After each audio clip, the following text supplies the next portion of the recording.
Hello everyone and welcome to NJcaligardener family. I am NJcaligardener. Today I would like to share with you guys what we have new growing in our garden. But before I do that, I wanted to say thank you to every individual who has subscribed to our channel. If you are not subscribed to our channel, please like, share, and just hit the notification bell so you can get notified when we post a video. So let's get started. Today I have a bushberry in my hand. The reason why I decided to get this bushberry was due to the fact that I wanted to make sure that my family have enough vitamin C year-round in our diet. Our garden is basically a year-round garden where we can just eat from our garden and not have to worry. This is a currant, okay, and this currant here is a red lake currant, which is a rare variety. There are three varieties. There are black, which is very popular, where you can make syrup and preserves, and then we also have the white and red, which are also can be made of preserves and jams. However, the black is well versatile, but the red and white is not that versatile. And all three you can eat fresh, okay, from the bush, okay. So one thing about currants, if you did not know, you can grow them in well-drained soil. And so I have my container here, right here, to get started. And so let's get started. And I also have my container that we're going to be using to grow this currant. So let me just get my gloves on very fast, okay?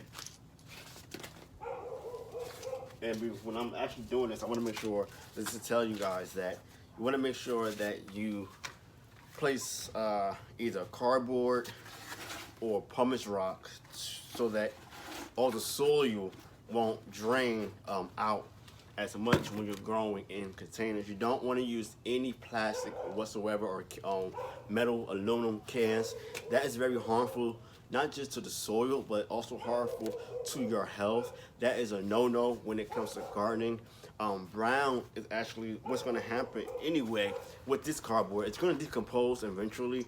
You can use a landscape fabric, or you can use a garden mash, like a wire garden mash for your containers, but never ever use plastic or metal, aluminum, okay?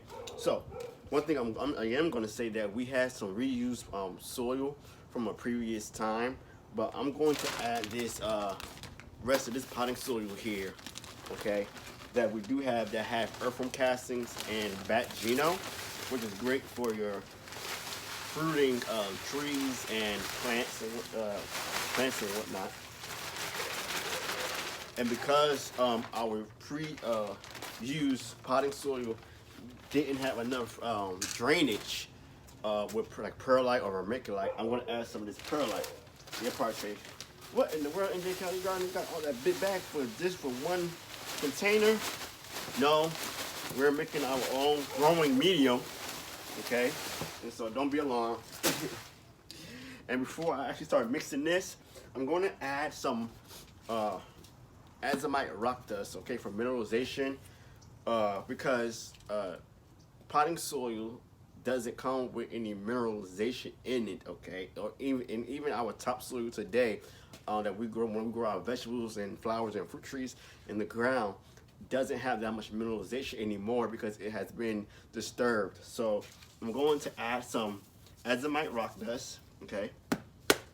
A little goes a long way. I don't want to add so much. And then because this potting soil didn't have any mycorrhizae in it, just earthworm casting and bat geno, I'm going to add mycorrhizae for fungalization to help with the root system.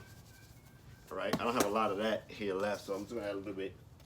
And like I said, and you don't have to add a lot of mycorrhizae either, due to the fact that it's going to start to make like a root. It's going to attach to the roots and then expand.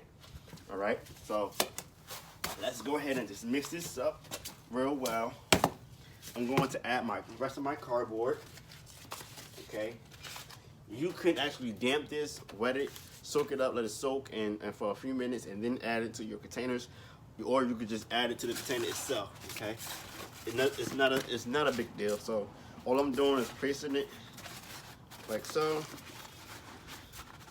You don't need a lot of cardboard, so this is how it looks. And then I'm going to go ahead and add it to the container.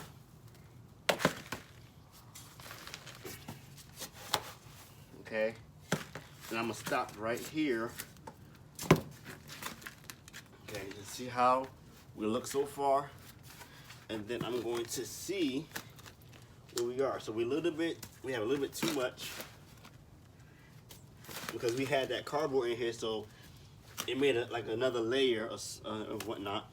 And what has been different about this sleeve here this year is that Dave Wilson Nursery added some mulch on top of their sleeves now to keep their bare roots moist, which is great. This is from Dave Wilson Nursery, and if you did not know, the currant is a sibling of the gooseberry. Okay, and currants are basically very popular in Europe. Okay, like like Australia, London, Italy, those places, even New Zealand, Ireland. Those places, okay? And as I move this out of they call it a tree sleeve, but it's a sleeve, it doesn't matter. Move this out the way. We're gonna save this gooseberry label here, okay? All right, move it out the way. Put the tag right there. Remove the little mulch padding. And as you can see, this is how it looks closely up. And this is a Red Lake variety, where you can make preserves and whatnot. And I'm going to mess with the root itself to wake it up a little bit, let it know it's about to have a new home. I'm gonna keep this here, the bamboo attached to it. Okay. And now it's even enough where I can just go ahead and backfill it. Okay. So we did good. And I'm gonna do is take my soil and backfill it. Okay, around. And guys, if you did not know some time ago that currants were banned in the United States, I don't know why, but it became popular early. It became unbanned in early 2000 from a French chef who was from who was living in London, I believe, and he protested and went to the Supreme Court and won the case to get currants back into the United States because it was being used in a wrong way, because currants are medicinal, especially the black currant. And so what you want to do when growing currants, you want to be careful and not harm yourself, because it has some type of enzyme that cause it like a little high in itself. So be very careful with that, especially with the black currant. The red and white currant, I'm not too sure about. So that's a little information. If you're very curious about it, you can go and just do some research on it. You'll see the information about currants. And so the reason why we have currants again, guys, is just to the fact that I want to make sure my family, we have enough vitamin C and in our system, not just in the fall and winter months, but also in the summer as well, because the citrus we do have, we have for the fall, winter, and spring, but for the berries we have for the summer. So we have our blueberries and now our currant, and I'm gonna show you how it looks in this container here. Okay, and as you can see, there we go. Look nice and stabled. Okay, in this container here, guys.